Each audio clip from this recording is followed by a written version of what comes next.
Bonjour à tous, je suis Cathy, je suis psychologue et coach pour les femmes qui veulent passer de l'épuisement à l'épanouissement. Qu'est-ce que le burn-out professionnel?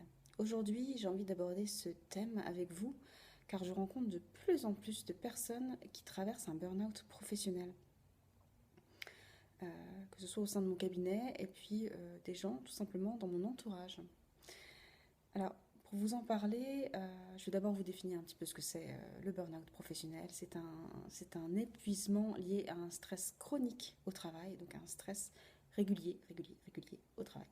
Ça peut durer assez longtemps, c'est-à-dire qu'il y a différentes phases. Au départ, on peut être très euphorique au travail, on peut être très content, et puis progressivement, les choses se gâtent au fur et à mesure, c'est-à-dire que au fur et à mesure, on s'épuise au travail. Donc, le burn-out est caractérisé par un épuisement émotionnel, il est caractérisé par un sentiment de dépersonnalisation ou de cynisme, de plus en plus cynique au travail, euh, et par le sentiment d'une forme de non-accomplissement personnel au travail. Alors le mieux, que je vous explique un petit peu cela à travers une personne qui en parle. C'est par exemple une personne que j'ai rencontrée hier et qui m'expliquait qu'il ne savait pas ce qui lui arrivait, mais depuis 2-3 mois, il sentait que ça allait moins bien au travail, qu'il s'y plaisait beaucoup moins bien, qu'il prenait plus plaisir à aller voir les gens qui l'accompagnaient. C'est un monsieur qui accompagne des enfants et des adolescents. Et il se rendait compte qu'il ne prenait absolument plus plaisir à y aller, voire même il trouvait des excuses pour ne plus aller dans les familles. Et il me dit c'est absolument pas normal en fait.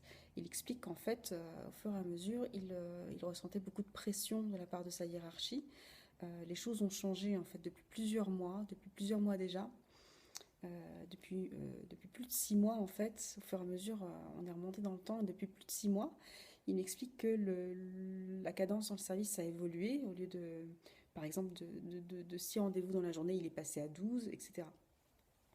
En fait, il a eu de plus en plus de travail, une charge de travail de plus en plus importante, avec une pression à aller rendre visite, à faire des écrits, à rendre des comptes, euh, et en fait à faire tout le travail qu'il faisait avant en un temps beaucoup plus court. Et au fur et à mesure, finalement, il a pris conscience que il se fatiguait, il s'épuisait, il commençait à faire des cauchemars la nuit, à rêver des situations qu'il rencontrait, même à rêver de choses qu'il inventait. En tous les cas, le stress, il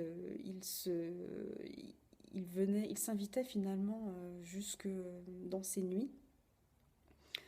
Il se sentait de plus en plus cynique, c'est-à-dire que les collègues lui renvoyaient qu'il avait plutôt de l'humour assez noir, qu'il n'avait pas le moral, voilà, etc. Et puis un jour, il s'est présenté au travail, il s'est pointé devant son ordinateur et là, plus rien. Plus rien, impossible de faire quoi que ce soit. Il savait plus quoi faire en fait. Il est resté planté devant son ordinateur, ce qui m'a expliqué. C'est le sentiment que voilà, il était là, il savait plus quel était son travail en fait. Donc là, évidemment, sa hiérarchie lui a dit non mais là vous devez rentrer chez vous en fait. Donc il est retourné voir son médecin et là le médecin l'a mis en arrêt. Donc voilà ce qui se passe en fait quand on est en burn-out professionnel. Le vrai burn-out, c'est quand il y a une sorte de coupure de courant à un moment donné. Il se passe plus rien. Voilà, vous pouvez être devant un ordinateur et vous savez plus ce que vous devez faire. Vous pouvez être dans votre lit, impossible de vous lever, etc. Ça peut aller jusqu'à des AVC, hein, des accidents vasculaires cérébraux. J'ai déjà rencontré des personnes qui avaient ce genre de situation. Donc faites très attention à vous lorsque vous sentez que progressivement vous ne vous sentez plus bien au travail. Alors qu'avant tout allait bien, progressivement ça va de moins en moins bien. Donc en général, c'est votre entourage qui vous alerte et qui vous dit attention, là, je sens que il se passe quelque chose là dans ta vie professionnelle.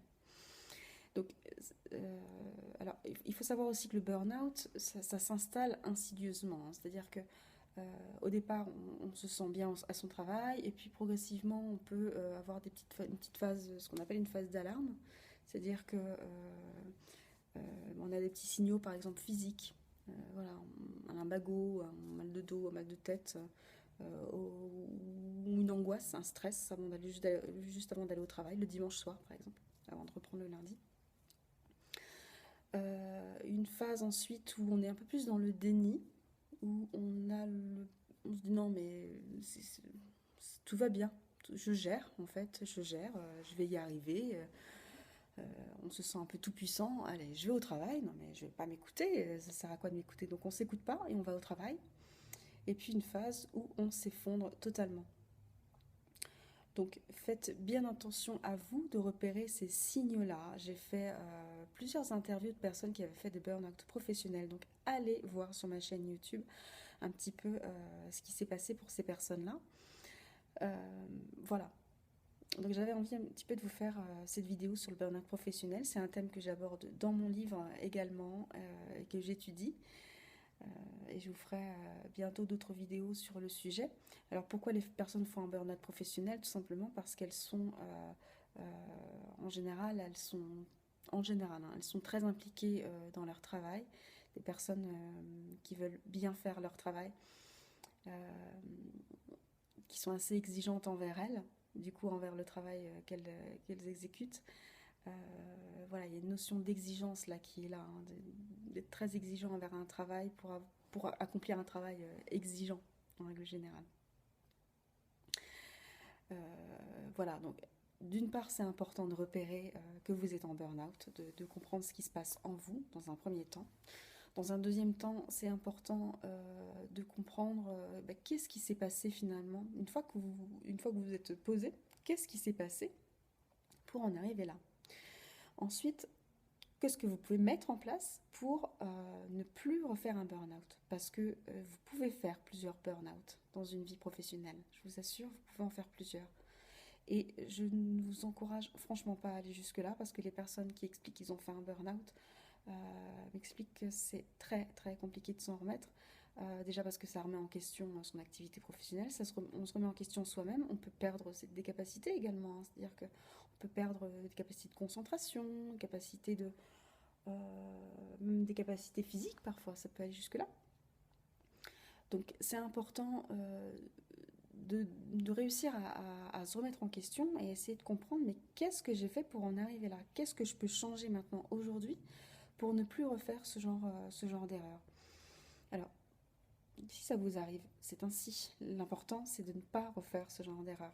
Donc maintenant, vous avez le choix. Soit vous faites un burn-out et vous continuez comme si de rien n'était. Et vous continuez, donc vous êtes toujours épuisé, ou en tous les cas vous avez calmé le problème de l'épuisement, et puis vous continuez, vous avancez, et finalement vous retombez dans un burn-out.